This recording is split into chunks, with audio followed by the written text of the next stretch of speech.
จะบอกคุณแก้วหาเสียหลังไหนเรื่องบ่มีเจ้าอย่าหาเรื่องบ่มาเจ้าอย่าซื้อเรื่องบ่คืออย่าหาใส่เรื่องบ่วิเด้อแต่จักแสนแล้วให้เพิ่นดูนี่กินผู้กินซุปก็มีผู้กินดิบก็มีกินละผ้ากันเอ็นเมื่อล่ะเขาส่งเจ้าเลยนะผู้จบผู้ดีกันเพิ่นก็บ่ได้เว้าหยังดอก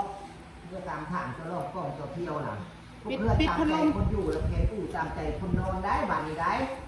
ลูกหลานใครก็จะไป60 ปลายวายสุดยอดแล้วเขาเปิดเมื่อวานคืนเขาบริจาคที่สั่งเล็กปลาน้อยซอยปลาชิวเร็วยุคนี้มันเม่นยุคเจ้าเลี้ยวสมัยไทยสมัยมันมาพูด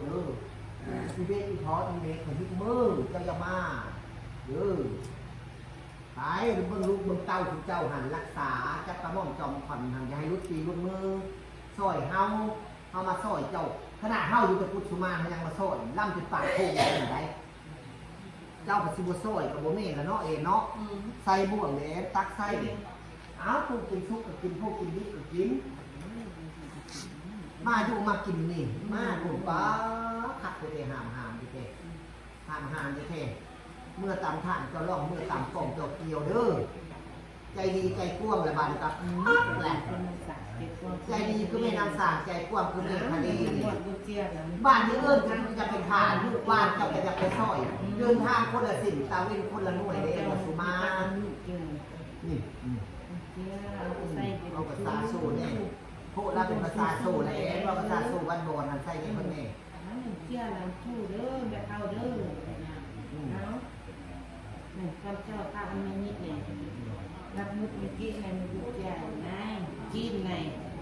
รับมุกกินมุกคัดป้าคัดอย่างนี้นี่เอา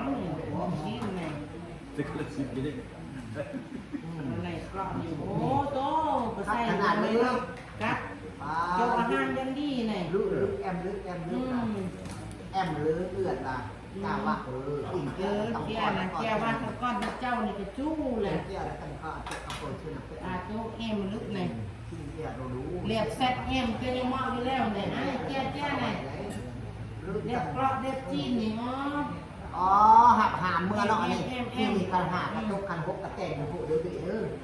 ก่อนเจ้าดูเนื้อแบบดีใจขนาดเนาะเราซอยลูกซอยเตาส้มซอยกันเด้อให้เศร้าได้บ่ได้อยู่มาตะเกียบเลยเมื่อยได้ไปเลยหายบัดเลยอย่างนี้ไปน้ำพีเจ้าอย่าลีน้ำเพิ่นล่ะเอามาซอยเจ้าแล้วก็เอ็มหมดบ้องเรียกทุกคนเจ้าเอ็มทำของบริโภคยาสูบเฮ้ยเท่านั้นไงว่ามันฮือแอมมือละนี่ยาสูบเพิ่นบ่พอได้นี่นี่มันบ่เมื่อนี่เห็นบ่นี่เอายาสูบมาอันนี้ฮะคุณแพ็คพอดีให้เลยฮะมาเลยนี่เอาให้เจ้าเว้ยพอใจไหมดีใจบ่เฮาสวยเจ้าเมื่อเนาะมื้อนี้ถ้าเจ้าเมื่อนี่ให้เจ้ายืนขึ้นอยู่ก็อีกเราเรียนบุญเที่ยวหน้านี่มันสิอีกเท่าอีตะกี้เลยเอายืนกี้เลยยืนพอเลยยืนได้เลยเอาแม่ลีเจ้านอนลงบ่ดูแม่โตยืนอีกเอาโซนอะไรติ๊กเจ้าพุ่งได้เจ้าให้ลูกเจ้าทุกเจ้าย่าเลยลูกกกลูกหลานลูกยังกระตามเจ้าเพลงได้เพลงลูกเพลงเต้าเสมอต้นเสมอปลายเฮาว่าซอยเจ้าเร็วเจ้าก็บอกให้เพิ่นเลยว่ารางวัลครับมันดีกว่าใส่ดีใส่สินเบิกเจ้าอย่าเฮ็ดเป็นเสือโหเด้อเด้อมีบุญไปเข้ามีเจ้าเศร้าเอาตั้งใจเด้เฮาสิตัดให้เจ้านี่เด้อตั้งใจเด้อจิกเข่งเอาเนี่ยอันนี้บอกเบิ่งดูเจนได้แหละอย่าเลียวได้เบ๊กอย่าขึ้นฮอตเฮาตั้งใจให้เบ๊กเห็นบนมันบ่ได้นี่ตั้งใจอย่าปาดตีซื่ออยู่เอาได้บัดนี้ก็กล้ากระทากันติ้งเลยบัดนี้โอ้ยให้เราส่งเราเศร้าเด้อให้เราตัวเราไม่ลงเตาโลกปีนี้ปีหน้าปีสิมาให้พ่อกันมาอย่าพ่อใช่เรียกหม้อจะได้ก่อนแล้วครับมาเรียนลงได้เลยท่านกันสุมามาซ้อยบ่ได้ไม่ได้ได้เด้อบัดนี้เด้อรุ่นแรก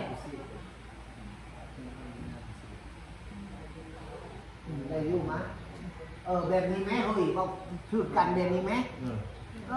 ง่ายๆแบบนี้แล้วโอ้ยเนาะให้เราดูน้ำลูกน้ำหลานไม่ได้ลูกผัวนี่เจ็บเป็นรุ่นเจ้าสาวนี่กินผัวหันนี่เจ้าเอาทางนี้เนี่ยอันนี้เราให้สมเฮาทางเนี่ย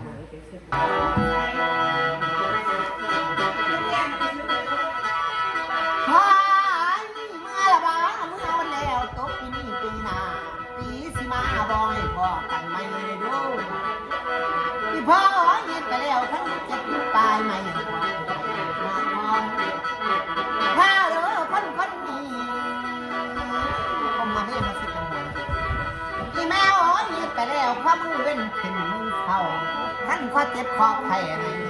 ยาสุมีอ้าวเฮ็ดไปแล้วขันมึงเข้าไอ้ไม่ตกท้องนาเด้อขันกินปลาจะตกท้องนอนพี่ปันแต่งแผ่นปันตูนเด้อแม่เฮ็ดไปแล้วขันเดินมือโตกับที่มาซ้ำขันเดินดำที่มาพายเดือนหน้าโอ้ยมาเดือนเด้อ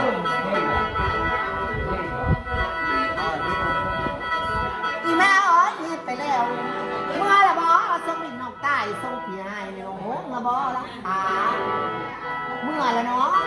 ไปลังตั้งลังโอ้ยนั่งสักไปเลยอีพ่อแม่เมื่อแล้วเจ้าส่งคนคืนในโรงทางเลยเด้อเมื่อแล้วเจ้าส่งคนคืนข้างว่าคนนี้บอยไปนั่งเพียบอยนี่น้ำเพิ่นขันพี่น้องก็นั่งได้ตานั่งดูก็นั่งดีเลยเด้อแพ้ไว้แต่ได้ให้เพิ่นหุ่นคือผู้ว่ารับการนะให้เพิ่นด้านกับพวงดอกไม่แสงอ๋อโอ้ยอ้าวเขามือถือเขาอันก็จะพอใครซื้อเจ้าไปเลยอีเบ๊